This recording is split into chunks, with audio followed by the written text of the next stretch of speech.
Welcome back all. Day 4 or 5 of the math series where I'm going through a selection of math questions. If there is more demand for this, please do let me know. Or equally, I'm happy to go through any of the other questions I haven't done, because I know sometimes the provided answers aren't the most helpful.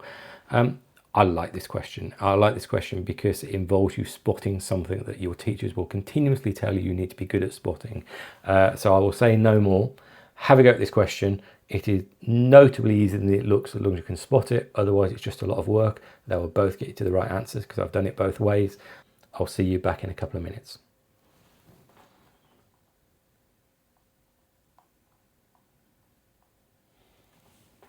Okay, so how did we do? I think when I look at this question, and I have to, I didn't spot this straight away. It was only when I was sort of writing out the second part, I thought, oh, actually, that's an obvious thing I can do. I would notice that I have, these are all powers of 5. So I could write them all together with a power of 5 on the outside, or I could also spot that that thing there is the negative of that thing there. So therefore, if I take just the 1 minus 2x to the power of 5 and multiply that by 1 plus 2x to the power of 5, that is the same as 1 minus 2x, 1 plus 2x, all to the power of 5. And that I can do quite easily because that is just 1 minus 4x squared to the power of 5. And now I'm feeling quite happy with myself. And the reason for that is because that is also the negative of that. So I can now go a stage further and say 1 minus 4x squared, the thing I've just calculated, times by 1 minus 4x squared, or 1 plus 4x squared, sorry, all to the power of 5 is the same as, I'm going to write this nice, 16x to the power of 4, all to the power of 5. And now we're just doing a pretty standard A-level equivalent type question where we're just doing a binomial expansion. So the thing I now need to ask myself is, which term, as in start from 1, go to 4, go to etc., which term do I need in order to see a power of 12? And that's going to be the third term.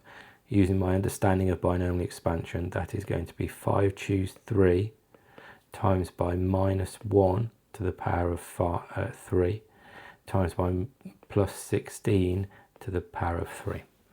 Now obviously if I had my calculator out, I get my calculator, I can do it that way, but this is a non-calculator exam. So I can just think about this in a slightly long format. So 5 NCR 3 is 5 times 4 times 3 times 2 times 1 divided by 3 times 2 times 1 multiplied by n minus r, which is 2 times 1. Minus 1 cubed is minus, so I'm just going to put minus here nice and clearly so I can see it. And then 16 to the power of 3 is the same as 2 to the power of 4 to the power of 3, which is 2 to the power of 12. Now a bit of cancelling, and do this in a different colour so it's clear. So I can cancel my 2s, I cancel my 1s, cancel my 3s, the 4 goes to a 2 and the 1s can disappear. So that's just going to leave 5 minus times by 2, there's a 2 here and there's 12 2's here, so it's 2 to the 13. Is my answer there? Yes it is answer A. So the answer to today's question is going to be answer A. I mean, I'm at risk of saying it every day, but lovely question, really nice question. Sort of gets you thinking a little bit about how to approach these sorts of things without doing extensive combinations of different numbers.